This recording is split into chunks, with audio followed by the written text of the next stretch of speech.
दिसंबर में खरमास शुरू होने वाला है, जो कि लगभग 1 महीने तक चलेगा। और खरमास के समय हिंदू धार्मिक मान्यताओं के अनुसार कोई भी शुभ या मांगलिक कार्य जैसे शादी, विवाह, मुंडन, जनेऊ संस्कार या किसी भी नए शुभ काम को करना वर्जित माना जाता है।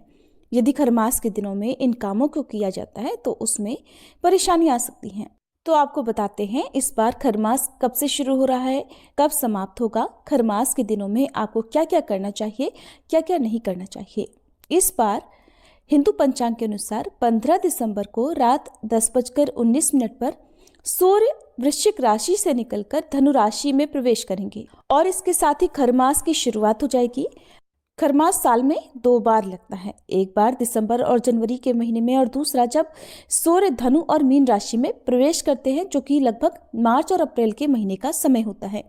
भले ही खरमास में मांगलिक कार्य नहीं किए जाते हो, लेकिन पूजा पाठ या दान पुण्य की दृष्टि से ये मास बहुत ही पवित्र माना जाता है। इस मास में जितना हो सके उतना पूजा पाठ या भगवान की कथाओं का श्रवण करना चाहिए। खरमास 15 दिसंबर से शुरू होगा और 15 जनवरी को यानी मकर संक्रांति के दिन समाप्त होगा। विवाह के लिए आपको शुभ मुहूर्त यानी 15 जनवरी तक इंतजार करना होगा। 15 जनवरी के बाद से ही रुके हुए सभी मांगलिक कार्य दोबारा से शुरू हो जाएंगे। धार्मिक मान्यताओं के अनुसार जब सूर्य देव गुरु की राशि धनु और मीन में प्रवेश करते हैं तो वह अपने गुरु की सेवा में लग जाते हैं और इस कारण उनका प्रभाव कम हो जाता है। इसलिए इस समय में कोई भी शुभ काम नहीं होता। खरमास के कारण गुरु का बल भी कमजोर हो जाता है और शुभ कार्य के समय सूर्य और गुरु दोनों का ही शुभ स्थिति में होना जरूरी है। इसी वजह से खरमास में कोई भी शुभ काम नहीं किया जाता। खरमास में शादी विवाह तो नहीं होते हैं, साथ ही साथ सगाई भी नहीं किया जाता, कोई रिश्ता जैसे रोका आदि भी नहीं किया जाता। खरमास में बेटी की विदाई नहीं की जाती है। इस दौरान मुंडन, उपनयन इन सभी के समेत 16 संस्कारों को करने पर भी पाबंदी होती है। खरमास में न ही कोई गृह प्रवेश होता है, न ही नया मकान बनाने का काम शुरू किया जाता है। खरमास के समय में कोई भी नया काम शुरू नहीं करना चाहिए, यहाँ तक कि नया बिजनेस शुरू करने से भी इस महीने में बचना चाहिए। जीवन और मृत्यु तो भगवान के हाथों में है। अगर खरमास के दिनों में किसी का जन्म होता है तो उससे संबंधित खुशियां मनाई जा सकती हैं। किसी बच्चे के जन्म होने पर आप निर्धन लोगों की सहायता कर सकते हैं। यदि दुर्भाग्यवश परिवार में किसी की मृत्यु खरमास के दिनों में हो जाती है तो उनकी आत्मा की शांति के लिए भी आप पाठ करा सकते हैं या उनकी शांति के लिए आप निर्धन व्यक्तियों को दान की सामग्री दे सकते हैं। खरमास के दिनों में आप जो भी पूजा हर दिन करते हैं, जो दैनिक पूजा आप करते हैं, वो सब कर सकते हैं। व्रत रखने पर या पूजा पाठ करने पर कोई भी पाबंदी नहीं होती है। ये सारे नियम अपने अनुसार चलते रहते हैं।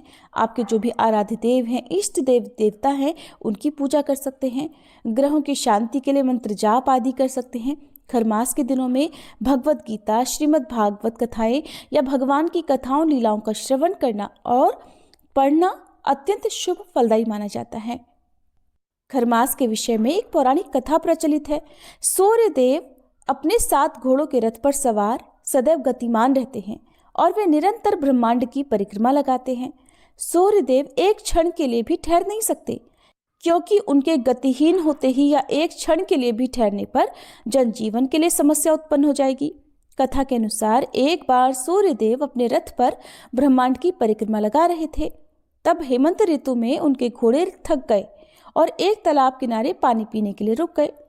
सूर्यदेव जानते थे कि उनका एक क्षण भी ठहरना सृष्टि के लिए संकट पैदा कर सकता है।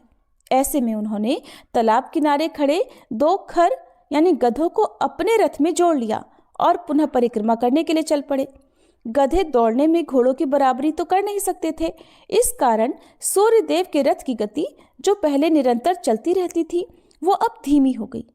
पूरे 1 माह तक सूर्यदेव गधों के रथ पर सवार रहते हैं, इसीलिए इसे खरमास कहा जाता है। खरमास में आप जितना हो सके उतना पूजा पाठ करें और खास तौर पर सूर्य देवता और भगवान श्री कृष्ण की पूजा करें। इस मास में यदि आप दान पुण्य करते हैं तो उसका अक्षय फल मिलता है। इस महीने में निष्काम भाव से भगवान के नजदीक आने के लिए जो व्रत किए जाते हैं उनका अक्षय फल मिलता है। व्रत करने वाले के सभी दोष दूर हो जाते हैं। इस दौरान जरूरतमंद लोगों, साधुजनों और दुखियों की सेवा करने का विशेष महत्व है। खरमास में दान के साथ साथ श्राद्ध और मंत्र जाप का भी विधान है। यदि आप किसी तीर्थ यात्रा पर जाने का सोच रहे हैं तो खरमास के दिनों में आप तीर्थ यात्रा पर भी जा सकते हैं। खरमास के दिनों में कोई भी शुभ वस्तु की खरीदारी करने से भी जहां तक हो सके बचना चाहिए। और अगर आपको रत्न आभूषण खरीदने ही पड़े तो आप खरमास में इन आभूषणों को खरीद तो सकते हैं, लेकिन खरमास में इन्हें आपको धारण नहीं करने चाहिए। खरमास की समाप्ति के बाद आप इन चीज़ों का उपयोग कर सकते हैं। इस मास में हर रविवार को सूर्य देव की विशेष आराधना करनी चाहिए। सूर्य देवता की पूजा करके यदि हो सके तो उपवास रखना चाहिए, और सूर्य देवता के उपवास में नमक का सेवन नहीं किया जाता। साथ ही शाम को सूर्यास्त से पहले पहले तक फलाहार या जो भी सात्विक भोजन, जो सात्विक फलाहार आप ग्रहण करना चाहते हो वो आप ग्रहण कर सकते हैं। जहाँ तक हो सके मीठा फलाहार ही करना चाहिए। लेकिन जिनको स्वास्थ्य संबंधी कोई भी परेशानी है, जिनके लिए नमक का सेवन बहुत ज़्यादा जरूरी हो, वो फिर एक समय सेंधा नमक से बना हुआ फलाहार भी ग्रहण कर सकते हैं। नियमित रूप से सूर्य देवता की पूजा करके श्री सूर्य चालीसा का पाठ करने से शरीर स्वस्थ और निरोगी रहता है, सभी प्रकार की बीमारियों से रक्षा होती है और ऐसे व्यक्ति को समाज में खूब मान सम्मान मिलता है। कुछ कैलेंडर के अनुसार साल 2025 में 14 जनवरी तो कुछ में 15 जनवरी को खरमास की समाप्ति बताई गई है, और 16 जनवरी से विवाह संबंधी अन्य जितने भी मांगलिक कार्य हैं वो शुरू होंगे। मिथिला पंचांग